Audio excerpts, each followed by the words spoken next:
to the MCU that we're still dealing with today. We're actively still dealing with the stuff coming into Doomsday, which we'll talk about that stuff too. And I guess like one of the main things I wanted to like combat was just like the audience going into this movie, because I do think this movie not only shifted the audience for Marvel, but I think the audience for movies in general a lot shifted when Brie Larson was casted as Captain Marvel. Hello, everybody. Welcome to the Pipeline Podcast, episode 173. We are here for another episode, jump into our MCU retrospective series. We are heading towards the end of the Infinity Saga. It's crazy that we're here already. Talking about Ant-Man and the Wasp, Quantumania, and also Captain Marvel. Two sort of controversial Marvel movies, I'd say. And I guess the theme of this episode is going to be like, can we convince you that these movies maybe aren't as bad as people say, or maybe they are as bad as people say? Who knows? Let's get into it. And we are joined by a very special guest returning to the show once again. He's done this show a bunch. I've done his show a couple times. It's John from the Smash Trivia Podcast. John, welcome to the show. How are you? I'm doing good. How are you today? I am. You know what? I'm okay. I'm here. It's been a couple weeks. Alive? Yeah, you know what? I'm alive. I'm not there yet, but I wanted to get some sort of episode out for the week.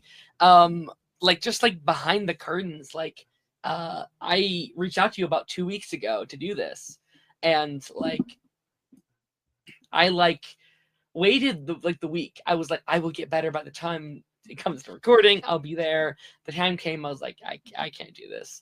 And then we pushed it back a couple more days just for scheduling issues and lining things up properly. And we're still not there, but you know what? I'm still excited to hop on here, talk about the episodes. How are you this time of year? Have you got any of those bugs? Are like people around you getting the like COVIDs or the flus? I'm doing all right. I haven't heard of anybody around me getting sick, but I also weirdly I think I'm one of the few people who at this point has never had COVID. That's awesome. That's great. Like I'm honestly so surprised that 6 years into this I haven't had it. Well, that's incredible. That's the ideal. I feel like. Is it like are you in one of the places that got that like giant storm that hit a lot of places, or have you guys kind of? Oh yeah, we definitely got hit by the storm. Not nearly as bad as some places, but we still had below zero weather or multiple days. I feel that. Yeah. No, it's been crazy. As someone who works like outside, who has like a more outside job, it's been a crazy couple weeks as this thing has kind of blown over and has kind of done its thing. So yeah, it's crazy. But that's great. You were able to avoid the COVID curse, if you will, over the last couple of years. Because I feel like, which like I was shocked when I had it. When like they told me like, yeah, it's COVID. I was like, it's 2026, it's fucking COVID. But yeah, it's still, I guess it's still a thing. I guess it's still active somehow. I'm pretty sure at this point, every member of my family has gotten it, and it's wild that I'm the only one who seems to have not gotten it. Mm-hmm. There's been definitely some scary times with times when my family have had it, and yeah, I heard about how bad they were doing when they had it. Yeah, it's crazy. It's it's just that time of year, I guess. But yeah, no. Again, a bit later on today, we're gonna be talking about some of those MCU movies. But before we do, I wanted to kind of talk about you a little bit. So since the last time you've been on, it's been about a year since I think we had you on here. We talked about actually the Hulk last time, so it's kind of shown how long we've been kind of doing this series here. That was movie 2 in the series, so that's crazy. but we've done a segment called Creator Spotlight, which is kind of just a spot for you to talk about your channel, where you started, what's your origin, like what is the origin of the Smash Trivia podcast? Because very interesting title for a podcast. When I first saw the podcast, I was like, oh, it's just a trivia show. And then I watched the show. I was like, oh, it's a bit more than just a trivia show. So what's kind of the origin of that stuff? Well, I was in trivia before doing the podcast, and I've always been into Hulk, so I was like, Smash Trivia sounds like is a really cool name, and so I created that for my trivia page, and when I started my podcast, I was like, I want to figure out a way to incorporate a Hulk into this, is make it sound sciencey while also make it make sense for a movie review podcast. So that's how it came up with the gamma analysis. Gotcha. Analysis is kind of synonymous with kind of like the same kind of meaning as review. Mm-hmm. Sure. And was it like when you started, was it kind of dedicated to Hulk? Like, did you start out it being like, let's do as much Hulk as we can? And then you probably had to be like, well, there's not enough stuff to talk about. Was that kind of the vibe? So I started out just doing Hulk, but as it went on, I was like, I want to branch out and do some more or different kinds of stuff. I was like, I don't think anybody's going to mind me going and doing other geeky movies. So I started doing other stuff and also doing other stuff really helps because there isn't like an infinite amount of Hulk content to review, and also like for like a lot of the different series, like animated shows, the 70s live action series, like I want to have like the same guest on for each episode of it that I review, and it's hard to be able to do that that every week. So I'm at a point where like once every few months I'll have an episode of a Hulk TV show that I'm reviewing. Okay, sure, yeah, no, that's fair.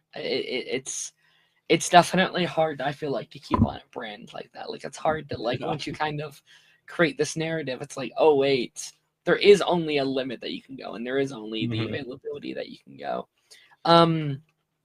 What was your inspiration for getting into the content creator space? Was that something you always wanted to do, even when you're younger, or was it something that kind of transpired when you were a bit older? It was definitely as I got older. I've kind of always wanted to entertain people, and like I got older, and I got closer to where I kind of need to start doing some like work stuff. I was like, the idea of getting a job with like some of the different mental things that I have going on is scary as hell, and I was like, I feel like I could make something out of of like my passion for nerdy stuff, and and if it's with me wanting to entertain people, so that's what there's that, and like when I actually started my podcast, it was literally a couple days after my dad had passed away, and I was like, I wanted a distraction. And from all of this, so I was like, I'm gonna just record myself talking about a Hulk movie, and then a few days later, I managed to get my friend Keith to join me to talk about the first two episodes of the 70s Hulk TV show, and like that was definitely something that it really helped me through that time. Sure. I 100% get like needing an outlet, needing somewhere to kind of just, I don't know, express yourself especially in those trying times. I can definitely get that. I've even felt that the last couple weeks, not doing this show and not really being able to do the things I do is like has been kind of like driving me crazy a little bit. Not having the outlet out there, it's like, oh, so I can go back to work and I can do the things that like, you know, aren't easy in life or we don't like as much in life, but I can't do the art side of it. Is like, I don't like that feeling. I don't like not having that space. So I definitely feel you, and I definitely think it's important to have your space in this kind of industry, a place where you can, you know, express yourself. Yeah. Well, incredible. So yeah, we're just gonna jump right into today's episode though. Again, it's gonna be a bit of a shorter episode than normal. You know, I wanna get into some of this while I still have a viable speaking voice, if you will. So I mean, yeah, we're towards the end of the Infinity Saga, which was the MCU up until this point. We're towards the end of Phase 3, and a lot of these last couple, you know, additions to this series that I've been doing has been like building up to the end game, and I think these were such interesting retrospectives to go into because I was so curious to see how I looked back on these two.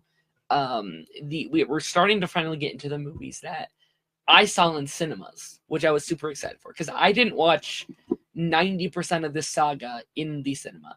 Infinity War was my first Marvel movie I saw on the big screen, just because family didn't go out to movies very much. We weren't doing that kind of thing, and I had binged a lot of these movies like in preparation for Infinity War and Endgame. So now we're kind of caught up from here onwards. I've seen everything in the cinema. I had that experience I didn't have with like the Iron Man 3s and the Thor Ragnaroks and the freaking, you know, Homecoming and stuff like that. So I was curious to kind of dive into these. And these are like those kind of interesting in between the Infinity War and Endgame spots. Yeah. That I think is such an interesting thing to kind of dive into. And the first one on that list is Ant-Man and the Wasp. Just Ant-Man and the Wasp. I almost added a Quantumania on there, but not a Quantumania on there. Just Ant-Man and the Wasp. 2018, the sequel to the 2015 film with just Paul Rudd. What was your feeling at the time going into these movies? Did you watch these on the big screen? Were you really into the fandom at that time? I don't think I saw Captain Marvel on the big screen, but I know I saw this was on the big screen. Okay. Interesting. Yeah. I mean, again, it was such a weird, like, I think I saw this at a drive-in with my dad. And at the time, he had never seen a Marvel movie. This was his first Marvel movie, I think, ever.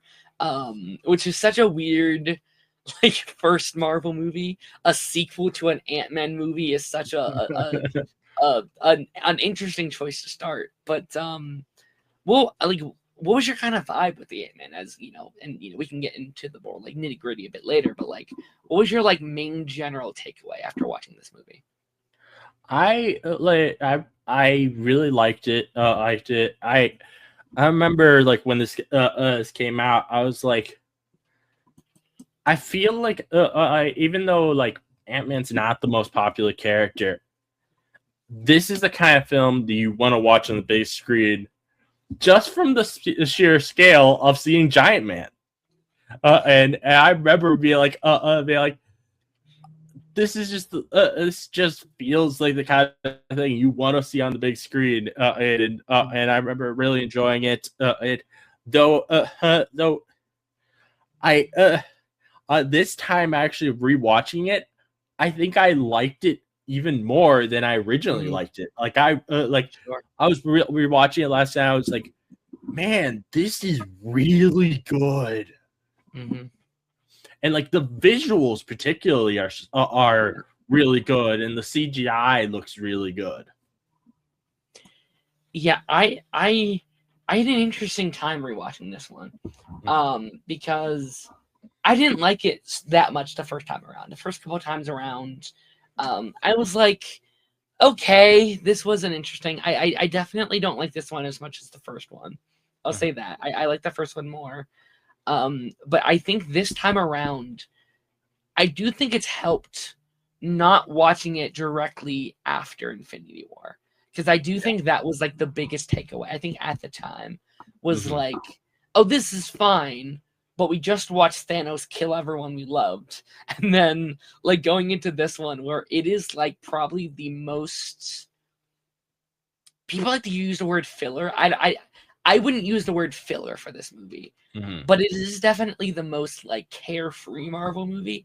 Like I think it's the one with the I won't say the least amount of stakes because there are some stakes in here, for, especially for the characters. But like it isn't like an end of the world movie. It isn't like there aren't these massive scale things that are happening. It is more of a day in the life of heist movie, car chase movie. It's a fun movie, and so it's Oh, yeah. definitely a very contrast from like the Infinity War and even Captain Marvel, which we'll talk about Mhm. here in a little bit. And so like it's definitely one that the like middle child of the MCU. I think that often kind of gets Mhm. like swept under the rug comparatively to where it's kind of located. I think that when this came out, Marvel I did it as a like I we expect people need a palate cleanser after that insane depressing ending of Infinity War, while the audience took it and the audience has been and taking sadly for a while now Marvel films and Marvel TV shows as they need to be as big and Mm, as good as Infinity War and Endgame. hmm Yeah, they've been chasing that high for a while, I think, and we're seeing that right now, actually, as we like approach like Doomsday, where it's like, oh, they're still chasing the high of Infinity War and Endgame, which I don't think is always Yeah. an issue. I think sometimes it's good to chase that, but yeah, I do think this is one. Ant-Man should never be the the big event movies necessarily, which I think is maybe one of the downfalls for at least me. I'm not sure if you like it or not of like Quantumania. I think Quantumania tried to be something massive and larger than life, and I don't think it all worked. I don't think it's their fault necessarily. I think there's a lot of behind the scenes things that happens. Oh yeah. There was a weird era for Marvel in terms of like Kevin Feige of it all and the Bob Chapeks and the Bob Iger Mhm. coming back in shortly after. So again, not to get into all that, but I think, and maybe that's a reason I liked this one so much on this rewatch, because I think this one, for me at least, is leaps and bounds above Quantumania. Yeah. I think Quantumania kind of lost a lot of the heart and the personality that these movies brought.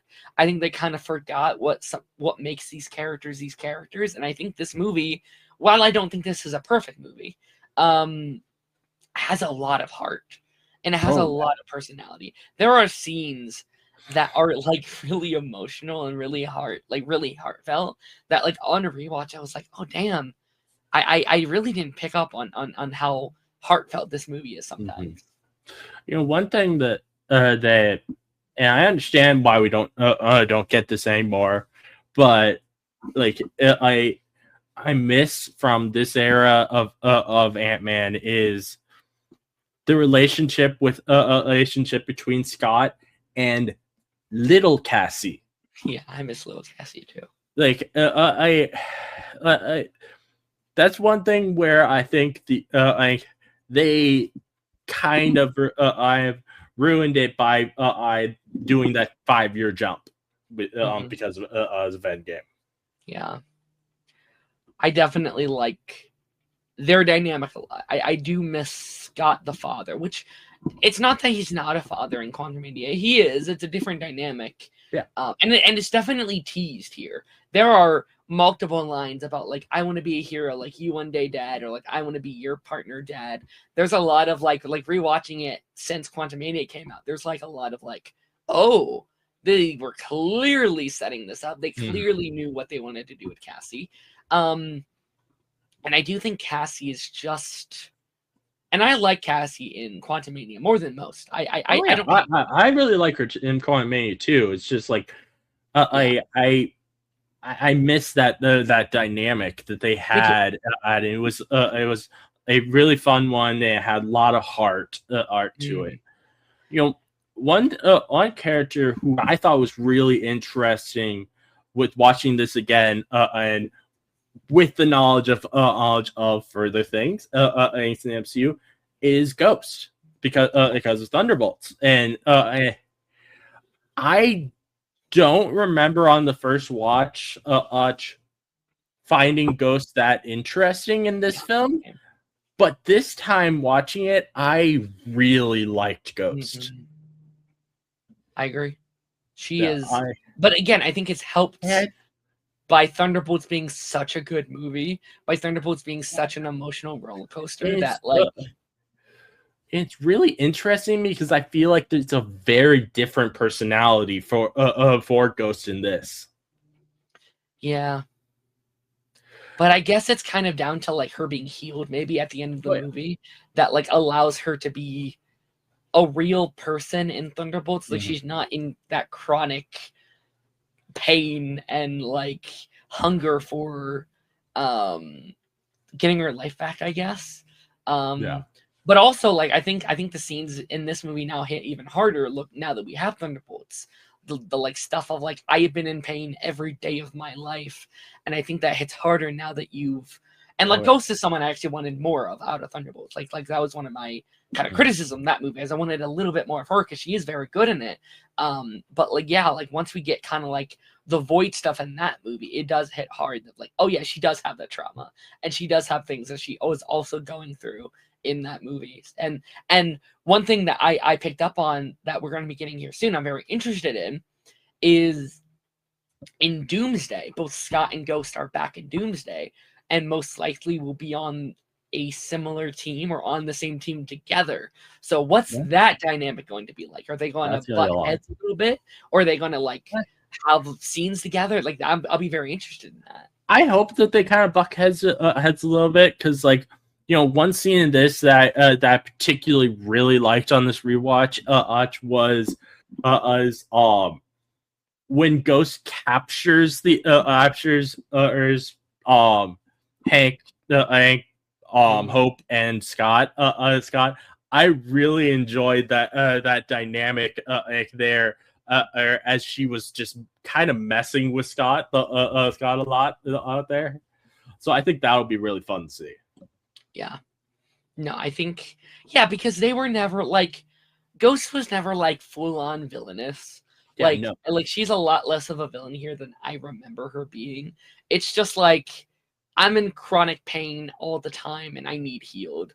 And I kind of think that's really relatable. Like I think if anyone was in her situation, I think we would all be doing probably very similar things. I think she was kind of at her wit's end. So I think that helps her transition in Thunderbolts so much better, where it doesn't feel forced that she wants to help people, that she wants to be a good person, because it feels like a natural progression of where she would go. Oh yeah, and you know, the fact that she's not really a villain in this, she's just an antagonist, is really makes this film feel fresh as compared to a lot of Marvel films. No, I think like I think looking back on it, like she definitely gets raised in my like MCU villain. Like she's not like super high. She's not like, oh, she's one of the best villains. Like, she's not the greatest, but like definitely a lot better than I remember her being. I also really enjoyed Lawrence Fishburne in this movie on rewatch. Goliath is one of the most like underutilized aspects of the MCU. Like you have Lawrence Fishburne just sitting there, and I'm he's like, so good, him. and also another one-off character that appears in this is that really feels like it shouldn't be a one-off character is Sammy Birch with Walton Goggins. Which. Yeah, I was just talking about this with some friends. I kind of wish I kind of wish they didn't use him here because he's such a good actor. He is such a big actor. It almost feels like a waste to use him in like side villain of, you know, what most people is a underwhelming Marvel movie. Like this, I kind of hope they recast him as someone else in the future because he's so good. Like he could be a main character in. He absolutely could. You know, recently someone did an interview with Walton Goggins because of Fallout Season 2, and they asked him about Sonny Birch, and he was like, he said that he thinks that back then they were planning on doing more with the character or having him return in something for a bigger role, but then he doesn't know what happened, and they just never called him back after that. Yeah, I don't know. He wasn't my favorite in this movie, to be honest with you. I didn't hate him. I wasn't like, oh, fuck this guy. But I was kind of just like, that was like the element of this movie I think I just vibed with the least. And maybe that's where just because some of the comedy elements didn't completely hidden the like this movie's comedy is very interesting to me because sometimes it really hits for me. Sometimes it's really, really, really funny. And then there are also elements where sometimes there are jokes that I think maybe slow the momentum down a little bit, or maybe could have been placed better. Like I think the phone call scene is really funny, right? I think that's a funny bit of like her calling him during a hostage situation because she can't find her shoes. That's funny, but also it does kind of slow down the stakes of the scene. A very important moment in the movie. Where of like maybe it could have been placed somewhere a little bit better, you know. So it's like little stuff like that. But like the scene when like they're at the school and Scott's like a mini version of himself running through the hallways. That's really funny. It's really well done jokes, and so it's like it's definitely a mixed bag. I think when it comes in terms of like the comedy and how it's placed in this movie. I think my favorite piece of comedy in this is the physical comedy of Ant-Man Ant-Man riding on top of this this truck near the end, using it as a scooter. Yeah, it's good. Yeah, like that was like just so silly to me. I love it, and it's like and also it's really impressive to me because it looks so good. Yeah, but just with the visuals of it. This movie is definitely I don't think this movie gets talked about enough in terms of how good it looks. And again, I don't want to go back to Slim and Quantumania, but especially the like quantum realm elements of this movie look beautiful. Like when they're going down and like Hank is looking upon the like view and he's like, Scott didn't tell me how pretty it was. Gorgeous. It looks absolutely incredible. And then the Quantumania stuff, and it's like this used to look so beautiful and vibrant and real. Yeah, like as I was thinking about that watching rewatching this, I'm like, I feel like what actually like ended up making it give off this bad taste Ace with Quantumania is like the quantum realm. Even though the quantum realm was definitely weird in Quantumania, it was so much more normal than in this. It's like everything feels so fluid and zany and like psychedelic in this is versus in Quantumania it's just this civilization. Yeah. No, I think I honestly think maybe doing a whole movie set in the quantum realm was probably the worst. Like I love it in theory. I think in theory it's a great idea. But I think it was maybe just too much to fully I don't know. Like sometimes when you do something too much, it can lose that coolness to it because you're exposed to it too much. Like I think what's kind of fun about the quantum realm is that there is a mystery element to it. There is something that's underneath it that we don't quite know about, and we shouldn't know much about it. And so I think doing it fully kind of takes away an element of the mystery and the coolness and the beautifulness that is the quantum realm. And then it's just kind of faltered by just like most people not liking the movie, and the king of it all, unfortunately, hasn't aged well and all that jazz. Yeah. So yeah, interesting for sure. I'm kind of looking through the cast list here. This is Luis's last Marvel movie as well, up until this point. Yeah. Luis was a mixed bag for me throughout most of the MCU up until this point. I really like him. Sometimes he can be a bit much. Sometimes there are some scenes where I'm like, okay, maybe a couple less scenes could have worked, but I would like to see him come back at some point. I would like to see. Love to see him come back. I don't know if it'll happen. From what I've heard, he's so the actor Michael Pena he's in the Church of Scientology, and they and apparently the Church of Scientology had a big problem with Eternals. They thought it was making fun of them, and so according to rumors, he hasn't. They haven't allowed him to come back. Oh, but there goes Tom Cruise being in a Marvel movie. Oh God! Which I don't know if that rumor's true, but that could explain the reason why he's not back, and sure, which saddens me because I personally really like his character. Yeah, I still wish that Marvel would release the special video that they showed only at Comic-Con one year of Luis explaining the events of the Infinity Saga to Janet Van Dyne. Yeah.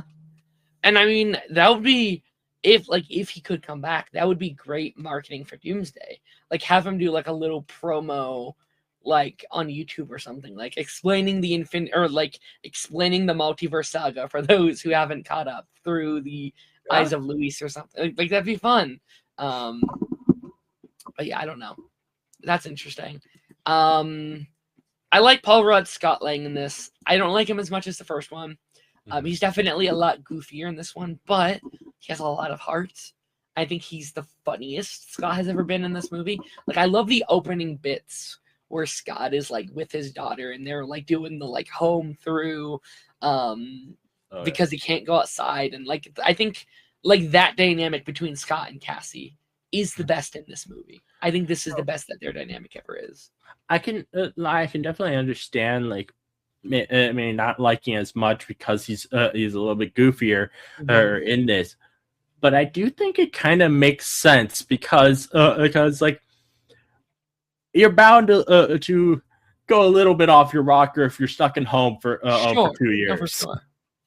I think my only issue with current Scott, and I don't have a huge issue. I think he's still great in everything he's in. Like I'm not like screw Marvel. Like I'm not that whatsoever. But I love how smart Scott is in the first movie. Like he is a smart man the way he does things, and there are still scenes where he's smart in the other movies, but I do think they sometimes dumb him down a little bit for the comedy aspect, somewhat in this one, but I feel like it gets kind of worse, especially in like Quantumania, where like sometimes they write him as an idiot sometimes, and I'm like, oh come on, he's so smart, not in like a sciencey way, but like in his own way he is a very tactical, very smart guy. So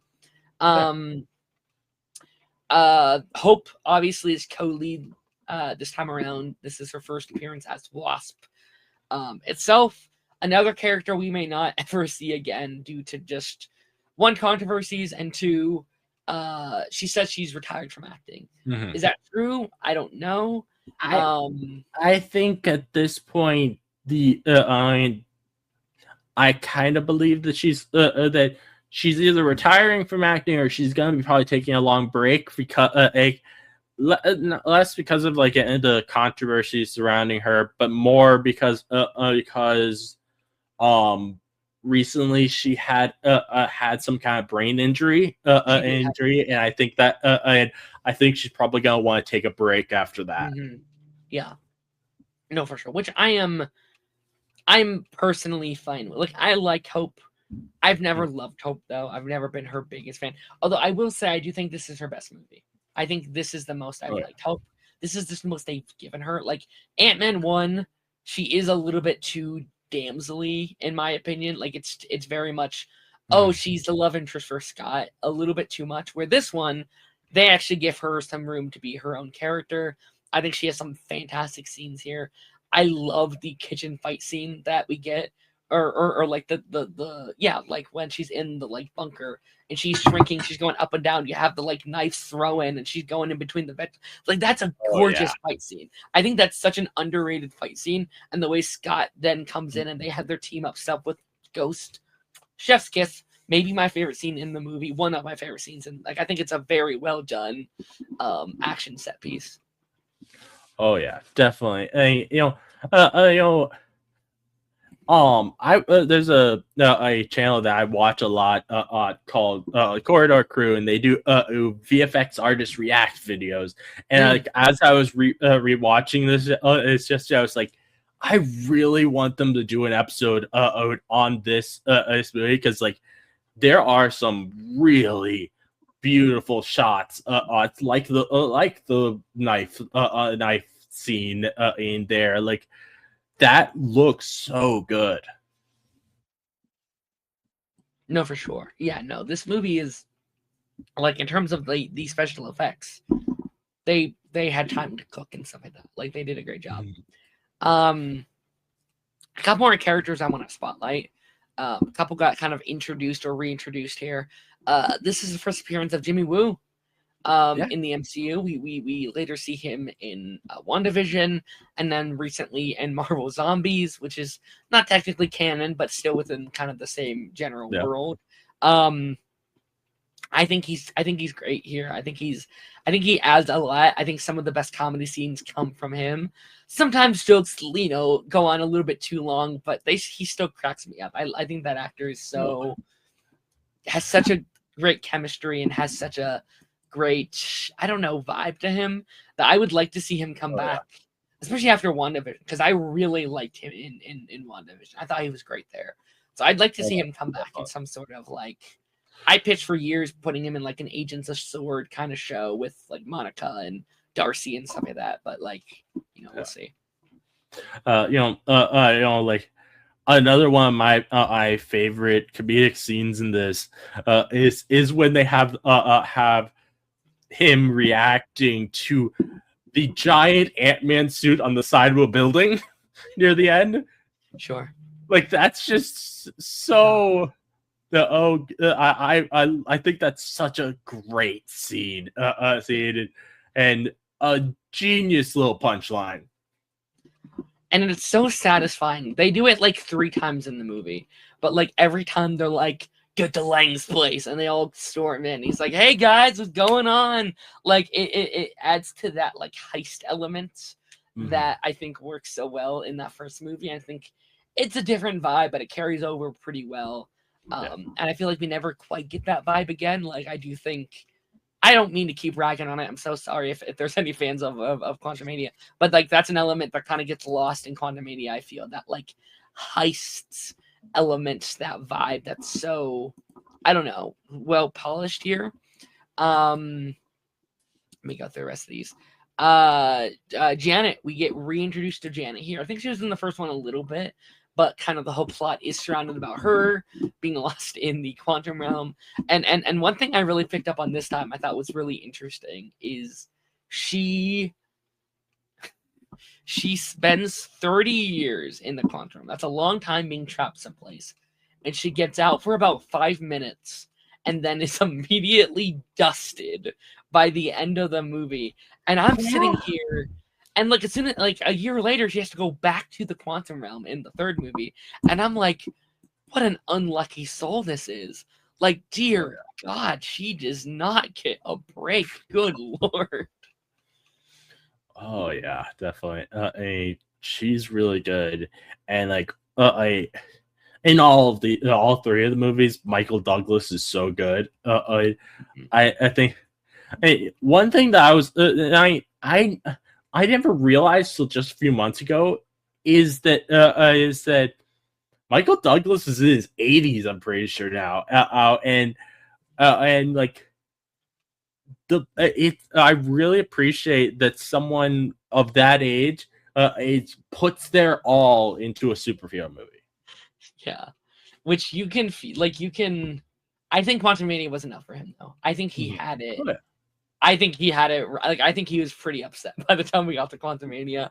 I think this is probably I think this is probably a situation. He probably had a contract with Marvel. He probably had what a 3 to 4 movie deal with him, and now he's retired from acting. So it seems like we're probably never seeing that take on the character again. Which I am okay with. Like, if the character ever comes back in animation, they may have him voice the character, since he has done some voice acting as the character for What If, but that's probably the only way we'd see him again. Yeah, I mean, I am currently under the impression that I think we might. I think like the Marvel reboots Among Us, like it's coming. We're going to be switching some things up for Secret Wars and post Secret Wars. I still kind of don't hate the idea of like rebooting the Ant-Man side of things, and this time have it be Hank and Janet, but this time they're like the younger versions of Hank and Janet. So it's like those characters, but they're younger this time. They're in their 30s, 40s, and they're the main Ant-Man and Wasp. The only thing I don't like about that is that then we would have to get rid of Cassie again, which feels very unfortunate for that character. But I'd be down for something like that. To the point, my pitch for years, I love the opening to Ant-Man and the Wasp so much. I love the opening of like them on the adventure, saying goodbye to Hope, and then they go on their thing. My pitch was like, do a prequel. I'd love a prequel of like a Marvel show that's in the 70s? Is that it? In the 80s? Something like that, where it's like them, like it's that era. So it's Hank's Ant-Man, Janet's Wasp, and Goliath, and it's like their little team, and that story I think would be really cool. You could tie in some like Agent Carter stuff as well, with like some of the early Shield elements as well if you wanted to. I don't know, I think that'd be kind of cool, but unlikely to ever actually happen. Yeah, I definitely think that would be cool. But even if we weren't at the time where like Michael Douglas is now retired, I think that that always would have been unlikely, just because of the cost of de-aging them for an entire movie. You would have to recast. You would 100% have to get new actors to play those characters, I think, which I prefer over like the deep fake of it all. Like I've always said, I would prefer you to like recast Luke Skywalker opposed to like CGing him long term. I think short term it's fine, but like long term, just like get someone new, get someone fresh. Yeah. Do you have any other final thoughts on Ant-Man and the Wasp before we move on here? I don't think so. Alrighty. Well, that's Ant-Man and the Wasp. Obviously, ends setting up Endgame. Actually, I think very well. I actually think it's a really fun ending to show like the consequence of that, and like the likelihood of everything in Scott's situation is so interesting. Of like he could have been snapped away, but instead he was trapped in the quantum realm. No help from the outside, and just like the luck that happened that he had to have just to have the rat come on by one day, press the buttons, and let him out. I think is so crazy. Alrighty. Our next movie here is the 2019 Captain Marvel movie. Now, this is a very interesting installment. I think this changed a lot for the MCU. I think the audience changed after Captain Marvel came out, and we're gonna dive into that stuff. This movie introduced a lot of elements into the MCU that we're still dealing with today. We're actively still dealing with the stuff coming into Doomsday, which we'll talk about that stuff too. And I guess like one of the main things I wanted to like combat was just like the audience going into this movie, because I do think this movie not only shifted the audience for Marvel, but I think the audience for movies in general a lot shifted when Brie Larson was casted as Captain Marvel. And I want to make clear, not Brie Larson's fault in the least. I want to make that clear when I say that statement. This is not on Brie Larson whatsoever. This is where we were in pop culture at the time. There was a pop culture thing that happened around 2016, 17, 18, 19. Not to get into it too much, but like there was a shift that was happening in how we viewed our characters and how we talked about them. And a couple of movies helped to do that, but I think Captain Marvel was one of the big first like pushes into that realm. But before we dive into like the controversy itself, like what is your thoughts on Captain Marvel? So I like this movie a lot. I definitely like it a lot more on my rewatch. But the one thing, and this is something I've always disliked about it, is the tesseract of it all. I don't like the tesseract being in this film. I think that Marvel put that in to make the film feel more important, but in reality, it kind of made it feel less important. And because if the events of this film had not happened, the Tesseract's timeline would stay the same. Because the Tesseract was in the hands of S.H.I.E.L.D. before this film, and then it's in the hands of S.H.I.E.L.D. after this film. Mm-hmm. So, but other than that, I really like this film, and I think I personally really like Brie Larson's personality in it. I love of both Fury and Coulson being in it. I especially love that they actually were willing to bring back Coulson in a movie for this. It's and there's so many fun scenes. They really embrace the 90s in it, and then also a sign that I think I will always appreciate that they did with this is the tribute to Stan Lee at the beginning with the opening being all of his cameos, and this came out right after his passing, right? This was like right after he died, I think. Yeah, just a few months later, and it was I thought that was beautiful. And I think it's really cool that Stan Lee's reading the script to Mallrats in the film. Yeah, I know. I think this is such a complicated movie for me to talk about sometimes, I think, because I'm very mixed on this movie. There's a lot that really works for me in here. There's a lot I really like. I don't think it's a perfect movie. I don't think it's, this is one of those movies where I wish there was sometimes a bit more nuance in the conversation. Because I feel like it's either like, and this goes for the sequel as well, which I have even stronger opinions on, where it's like, this is the best movie ever, or this is woke garbage. It's like, guys, we're in this middle space. We're in this middle space where things can be like not the greatest thing ever made, or not the worst thing either. Like there can be both within a movie, and I feel like it's really hard. This is a hard movie to defend because I do have some issues with it, but it's not the same issues that like every person on the internet has with the movie, which it's so unfortunate that I have to I almost feel obligated to defend it because of the shitty people on the internet. I really like Brie Larson in here. I think like the big argument you hear from people was like, oh, she has no personality. I'm like, isn't that like the whole point of the movie is that she has too much personality? Like, isn't that literally the point of the I don't get that critique at all, personally. Yeah, like it. I think people saying that is really just they don't like her personality because they don't like that she's a strong, independent female. Yeah, this was. I mean, this was the first, and I hate that this was the first, but this was the first female lead in a Marvel movie, and it should not have been. It should have been Black Widow at least 6 years earlier. I think the fact that it took, what is this, 19 projects into the Marvel Cinematic Universe to do so is laughable. It's a damn shame. And I think if they had done it sooner, we may not be in the situation we are now.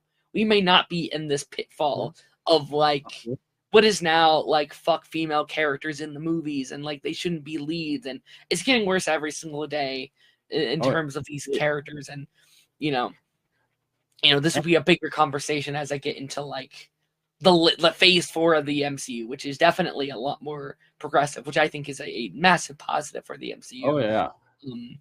I think like a big thing to point out for like the fact that it took this long for there to be a female-led Marvel film in the MCU, a female-led black film in the MCU with Black Panther, is that it's not really Marvel itself being against it or Kevin Feige being against it. It was Ike Perlmutter, and he happily got fired, and that's what led to Kevin Feige being able to get these movies off the ground. No, and again, it should have happened much sooner.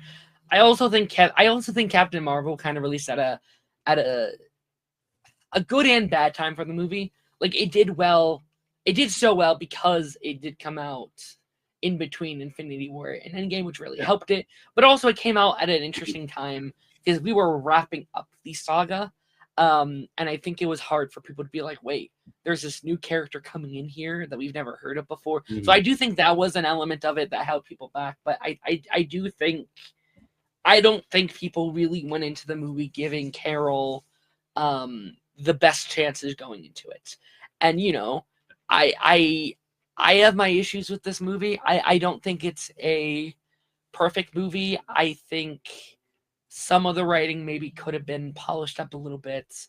I think there is a little bit of a pacing issue sometimes for me, especially in that like second act. Like it takes its time in the first act. I think the third act is pretty cool. That second act freaking runs through the hills though, and it does go really fast there in the middle. And I do think maybe there could have been a little bit more pacing in between that transition from one to the other. I did want a little bit more from the villain here. Like this is not one of my favorite Marvel villains. I think, in terms of like the threat itself, I was kind of like, I don't know. I wanted a little bit more, especially after watching Agents of S.H.I.E.L.D. and seeing what they did with Kree and those storylines there. It's like, oh, they are cool. They are cool villains. They can do cool things with those. And I was just kind of like, yeah, okay. But I do think the movie's at its, in my opinion, at its best when their character dynamics, with the Maria and Carol dynamic, with the Carol and Nick Fury dynamic. That's the core of the movie for me. That stuff right there is chef's kiss, incredible. Even the Nick Fury and Coulson stuff, which is one of my favorite back and forths in the entire MCU. I love those two characters together. So and it is the 80s aesthetic. It is the blockbuster. It is that vibe that I think really holds this movie together, and I think really makes it a fun rewatch because we don't have many period pieces in the MCU. Definitely not 80 period pieces from my knowledge. I think this is the only one. So yeah, I don't know. It's definitely one of those mixed bags for me, I'd say. No, as I mentioned, I personally really just like the Tesseract being in this. What do you think of the Tesseract part of this? Yeah, it's definitely. There are definitely some tie-in things they try to put into this movie that do feel a little forced to me sometimes. Like I really like the scene when like he's writing out like the Avengers Initiative thing on the paper because that's fun, but it is a little eye-rolly sometimes. It's like, all right, they're doing the thing. Tesseract is one of them where it is just trying to connect everything full circle. Another thing where I'm like, a bit of what was the point was Ronan's appearance. Ronan's kind of forced too. He's like, we're gonna come back and to Earth for revenge. Yeah, no, Yeah. we know you're not gonna do that because you're gonna die. It's Ronan is one of the it's that like Leo DiCaprio meme where he's pointing at the screen being like, oh, look at the, like, it is one of those like kind of pointless cameos where it's like, all right, whatever, I'm also not a huge, this is like I don't know if this is a hot take or not. I know people went back and forth on this if they liked it or not. I'm also not a huge fan of the eye thing with with Fury, with Goose being the one to scratch out his eye. It's funny. It's really funny. It's a good joke, but I don't know. There was so much weight on him losing the eye in what is it, Winter Soldier, that like I remember at the time people were pissed. People were not happy that that's how he lost it. But I can also understand if you like it too. I personally do like it, and I think that the reason it works is because of how much hype it was around that around him possibly losing and losing the eye and what happened that caused that. Because I think that the hype that surrounded that was too high to this point where if they did any kind of serious thing with it, it would have always been disappointing. Sure. And it would always be like, oh, it's not nearly as good as what I was expecting. Actually, and I think like the fact that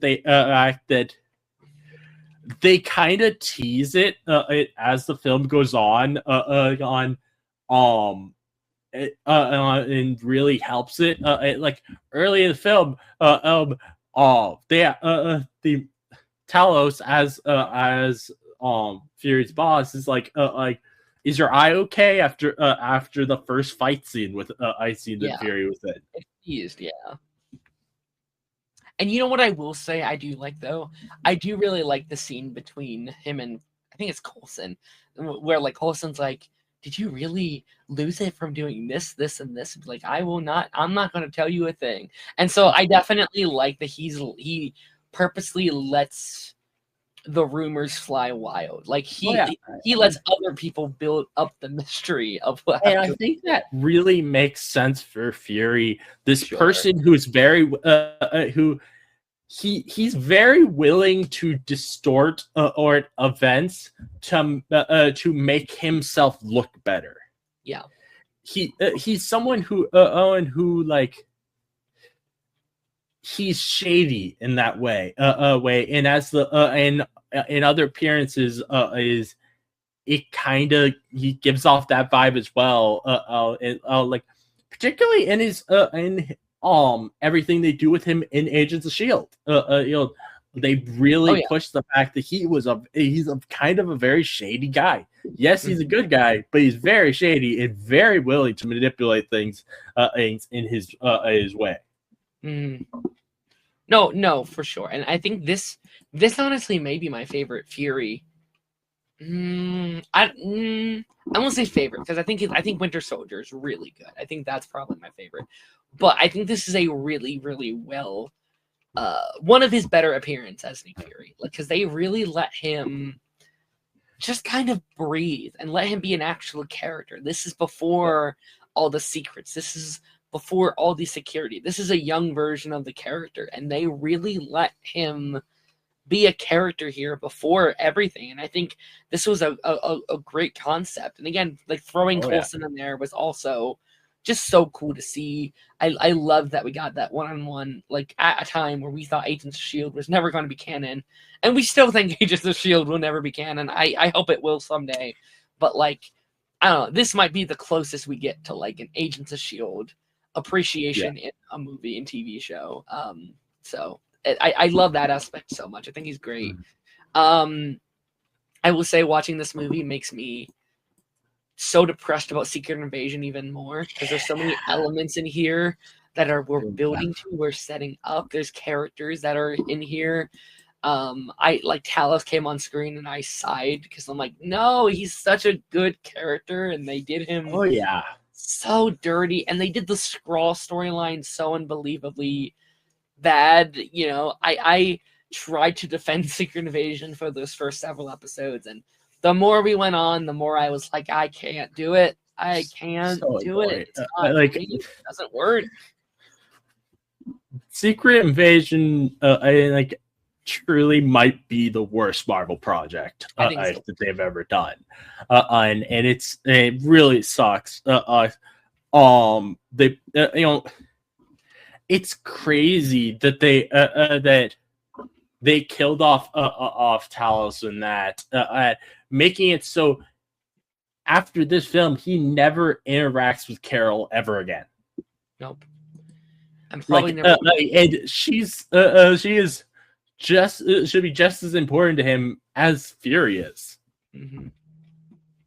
No, I think I don't want to get on a side tangent about like Secret Invasion because I've done it before. I've done it too many times, but I kind of think this should have been the Captain Marvel 2 we got. Like, I kind of think, I don't know, Captain Marvel 2 that starts the Secret Invasion storyline and then they can finish it in like an Avengers 5 or something. I think would have been really cool because you have Carol being such a big element. You have Fury being such a good element. It makes sense for that to be the setup for the sequel, to just carry on that storyline. And if you still wanted Monica and Kamala to be there, that can still work. That still works perfectly fine, especially with Monica. Like, we'll talk about her in a second here, but like Monica is a big part of this first movie. So like she already has an investment in these characters. Like, it maybe would have been cool being like, wait, all these years later, they still haven't found a home? You haven't found them a home yet, Fury? Like, I think that would have been a kind of a cool dynamic. But yeah, I don't know. It's definitely, I kind of hope Secret Invasion is one of those things we can just kind of reset after the reset point. Like, I kind of want to, like, maybe not immediately, but eventually, please try again, because I think Secret Invasion is one of the coolest storylines. I think like with Secret Invasion though, something that I find I'm so annoying. Even though I really dislike like Secret Invasion, is the fact that Marvel has just kind of ignored those events ever since. Because I'm like, if you write yourself into a hole that where everybody hated it, write yourself out of the hole. Don't just ignore it. People are like, oh, just ignore the events of that. I'd say that Maria Hill is still alive. I'm like, I would rather they resurrect her than just say that she never died. Sure. Because I want them because I think it's kind of insulting to fans to be like, oh, we're just gonna ignore this. We fucked up, but we're just gonna ignore it. Yeah, wasting our time watching this show for nothing, basically. Yeah, I get it. I mean, like, a good example of them actually writing themselves out of a hole is how they made Thor: The Dark World relevant to Endgame. Yeah. I mean, like a like real example right now at the time of we're filming this, and this will probably come out pretty soon. Trevor is currently in Wonder Man. People hated him back in like when Iron Man 3 came out, and then like Shang-Chi fixed it a little bit, and now people love him. They're praising him. They're saying he's one of the best part of the shows. People want him in Doomsday and Spider-Man. It's like, holy shit! Like, they really did a number on this guy. Like, people. Like, they got their redemption. So I definitely agree. And I, not to get on a whole tangent on Secret Invasion, but I actually like the Rhodey element of it. In theory, I think that can lead to some really good stories. And a really cool thing for Rhodey. Where's Rhodey? He's not been rumored for Doomsday. He's not announced for Doomsday. We're literally doing a story with Robert Downey Jr. Where the fuck is Rhodey? Where is Don Cheadle? Bring him back. The situation with Rhodey kind of feels like very much like as I said, like we fucked up. We're just gonna ignore that now. Like both because people hated the reveal in Secret Invasion, and because of the fact that they announced an Armor Wars movie like 7 years ago that's not happened yet. And I feel like between those, they're like we're just gonna ignore Brody now. I would adore that show or that movie happen because I want it to. I really do. I think it could be really, really good. But I think it's almost too late now. Like, I think now that you've brought back Downey, unless you rework the show, or the movie, I don't think it works anymore because the whole thing points to like the grief of Tony being gone and the like consequences of that and how Rhodey moves on from that. And I don't know if that works anymore, especially after the reset of it all. Especially if what I think happens in Secret Wars happens, it definitely doesn't work. So, it makes me sad, but I don't think that's happening, unfortunately. I don't think it is either. I'm just thinking that's that what happened is that between those two things, they're like, it's too much of a problem, the Brody situation. We're just gonna ignore it. Yeah, no, 100%. You are 100% right, and it sucks. Two of the other characters I want to mention because these are two kind of pretty big characters right now. Maria Rambeau is introduced in this movie along with Monica Rambeau, which is a much bigger character in the MCU. It's so crazy seeing Monica as like a 12-year-old girl in this movie to then like the sequel it's being left for 30-year-old woman with superpowers and seeing that evolution. And like very similar to Ant-Man and the Wasp, they heavily tease at her future. They heavily tease where Monica will go. Monica as a character, I loved Monica. She's been one of my favorite, I guess not really new characters to Phase 4, 5, and 6, but I think it counts as like a newish character. I think she's been great in the new Phase. I liked her in the Marvels. I loved her in WandaVision. And both of those characters are characters we need to see in Doomsday. Neither of them have been announced, but Nia DaCosta was on set. It's for the movie. Such a weird situation with like the rumors because like I've heard rumors saying that neither of them will be in it. I'm like, how are you gonna have neither of them in it when when we're going to the X-Men universe? They like especially what is it? Maria. She at least has to be in the movie. She's literally on their X-Men team. So yeah, like Maria and Monica, I think they are. I think they're just hiding it for some reason. But like those are such weird characters to hide from the audience. Like if you're hiding characters, you think it would be like fucking Cyclops and like Professor Xavier. These are characters that should be assumed they're in the movie. Like I would have announced Monica and Maria on the chairs. Like those would have been like no-brainers to me.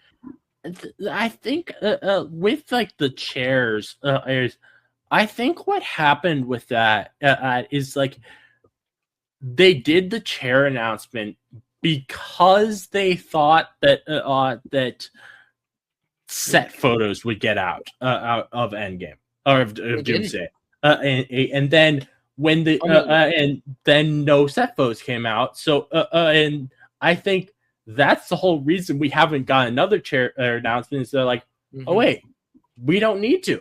And I'm guessing that Monica and Maria may not have been the first round of shoots, and that's why they weren't announcing on those chairs.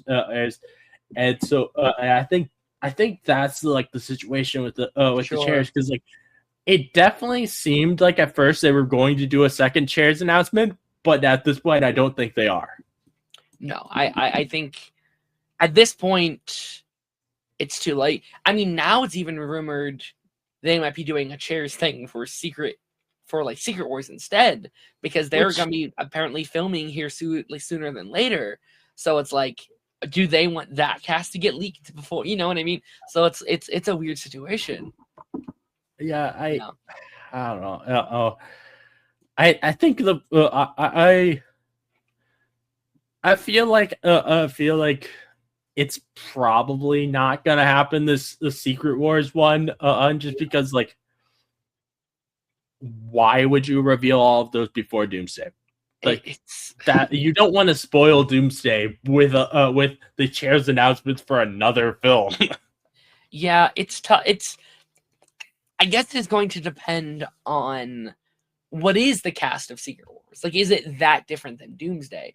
Because I think they lucked out with Infinity War and Endgame because those were really the same cast. It was less of a certain cast. We added 2 members, but really it was basically the same cast as Infinity War, just less of them, really. So if that's the case here, we're in luck.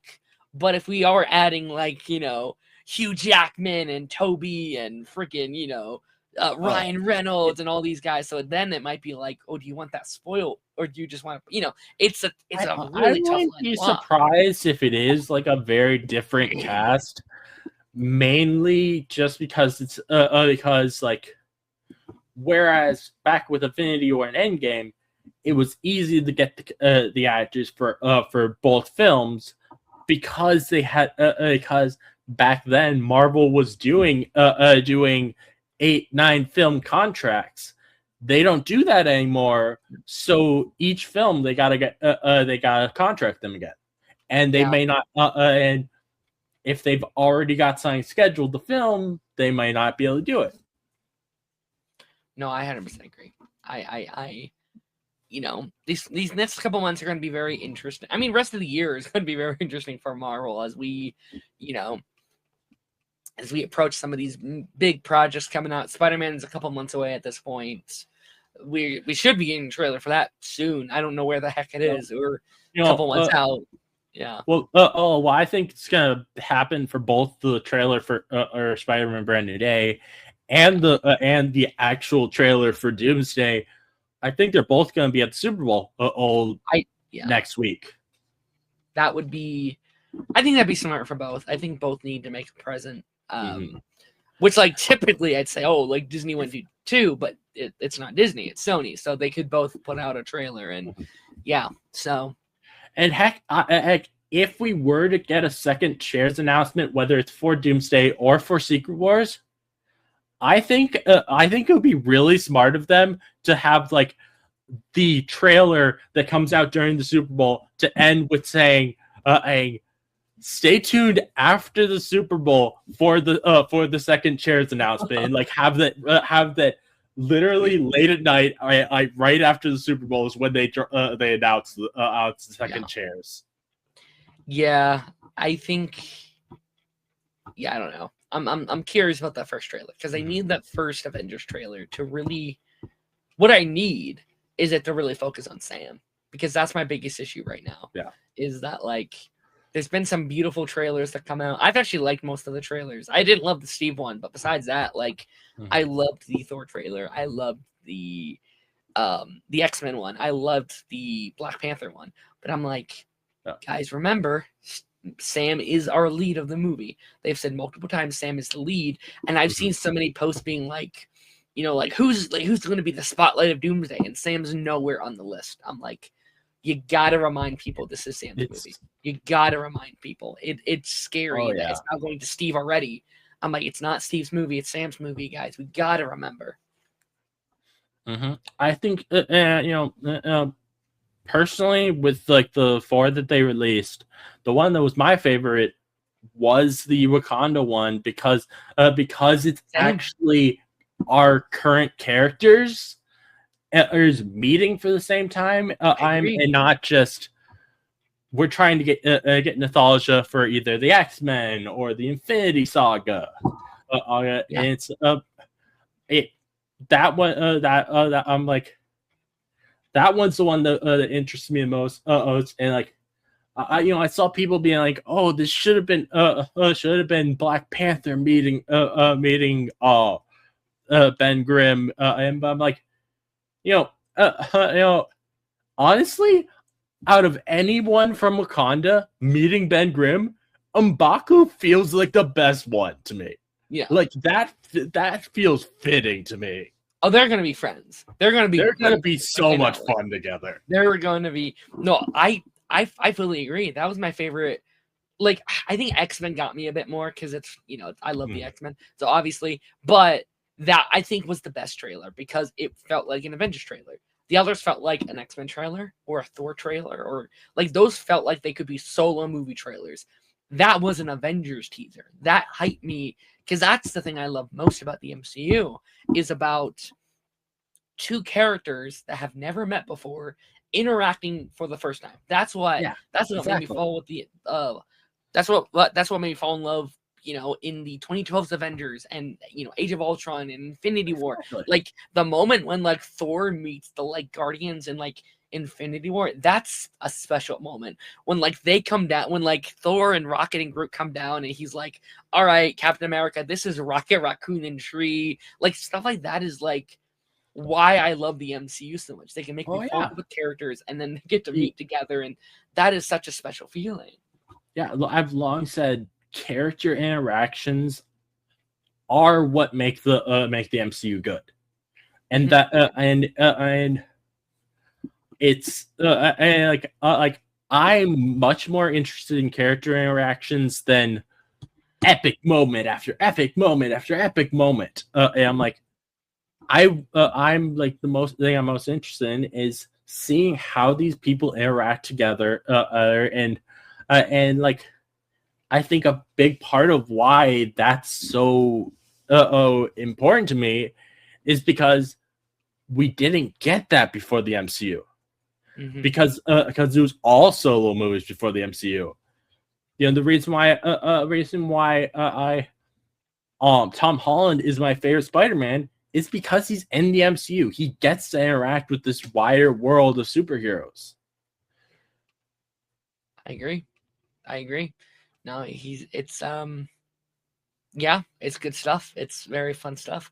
But yeah, with that being said, I think we're going to start wrapping this up.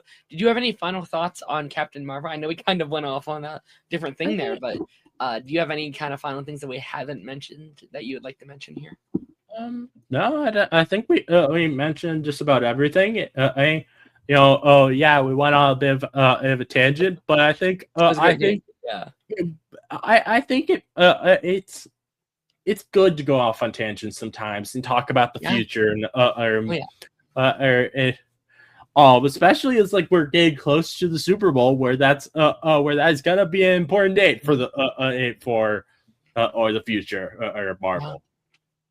Absolutely. No, it's going to be a really fun year. Like I'm so excited for this year, just like not only just for Marvel, but just for everything. It's such a massive year for so many fandoms and things, and it's a very exciting time to be a nerd. Which definitely is very exciting. But John, thank you so much for joining me today. This was an absolute pleasure. Thank you for suffering through my Thanks for having me. My 80 maybe 30% voice I have here today. But John, where can we find you? What you're working on? Is there anything you would like to shout out and promo for the audience? You can find me on all the major social medias by searching for Smash Trivia. Always the one with the green face in the profile pic. You can check out my podcast, Smash Trivia Presents the Gamma Analysis. Is on all the major podcast platforms, including YouTube. And my most recent episode, I read and reacted to the first half of the mature version of the live action Scooby-Doo script, and it is absolutely wild. If you're into Scooby-Doo, check that out. This upcoming week, I will be putting out my Wonder Man review. So look forward to that as well. And just keep a lookout on my YouTube channel and my TikTok for any random just short form movie videos. So yeah, that's about everything for me. Oh yeah, no, go check out his stuff. If you're looking for like a good transition point, I've been on I think 2 episodes of your show. We did the Ben 10 episode a couple years ago, the Christmas episode, and then we played a really fun game show episode about 6 months ago at this point, Something like that. with a couple of our friends. So that was very fun as well. Go check out his stuff. Unsure, in terms of my side, unsure if there will be an episode next week. I'm going to play it by ear from here on out. Understandable.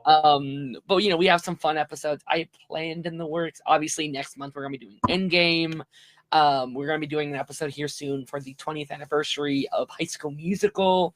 That's gonna be very exciting. Couple fun episodes here. Hopefully, I can get back to the swing of things. And then after credits will continue to be on Monday. Taz may or may not continue to host while I'm in limbo here, but we have Wonder Man we're talking about this week. We have the newest episode of Fallout, and then probably some other fun miscellaneous things we'll talk about there. And yeah, without further ado, I will check you guys later. Bye bye.